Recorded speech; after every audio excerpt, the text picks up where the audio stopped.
আজকে আমাদের বাড়িতে ছিল মনসা পুজো, তো সেই উপলক্ষে আমি একটু ছোট্ট করে সাজুগুজু করে নিয়েছি একটা পাঞ্জাবি। আর এখানে রান্নাবান্না চলছে আমাদের, যে খিচুড়ি হবে, সবজি হবে, চাটনি পাঁপড়। আর এখানে তো ঢাকি চলে এসছে, কিন্তু আমাদের যে ব্রাহ্মণ অনেকটা লেট করে এসছে, মোটামুটি 5টা 5:30 মতো বেজে গেছিলো।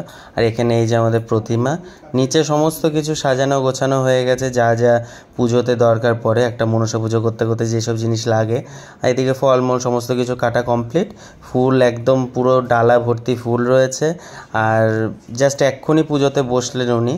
আমাদের বাড়ির সকলেই ছিল উপোস এই পুজোতে, যেহেতু এটা আমাদের বাৎসরিক পুজো। গত 2 বছর ধরে আমাদের পুজোটা হয়নি, কারণ আমার ঠাকুমা মারা গেছিলেন, সেই কারণে আমাদের পুজোটা হয়নি।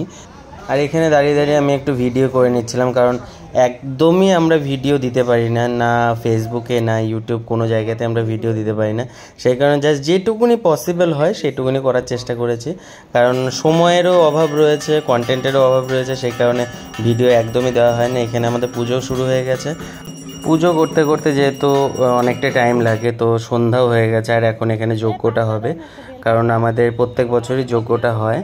আমাদের অঞ্জলিও দেওয়া হয়ে গেছে, এখানে ঠাকুরমশাই বসেও পড়েছে যজ্ঞ করার জন্য। আর যজ্ঞটা কমপ্লিট যখনই হয়ে যাবে, তারপরে অল্প কিছু পাড়ার লোককে নিমন্ত্রণ করা হয়েছে বাড়িতে পুজো উপলক্ষে প্রসাদ নেওয়ার জন্য।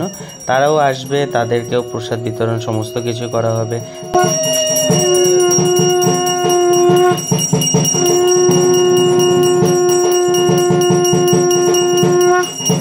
संयुक्तं क्रियाभावो समुन्नितं ओं वागीश्वर सहित वागीश्वर्यै स्वाहा ओं वैश्वानर जात विद्यावह लोहितक्ष सर्वकर्माणि साधय साधय स्वाहा।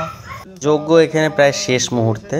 আমাদের পুরোহিত মশাই রয়েছে, দিদি এসেছিল, আমার শাশুড়ি মা এসেছিল, আর এদিকে মা বসে রয়েছে, পম্পি বসে রয়েছে, আর আমি তো এদিকে আছি, ফোন ধরে আছি, তাই আমি আর ডিসপ্লেতে নেই।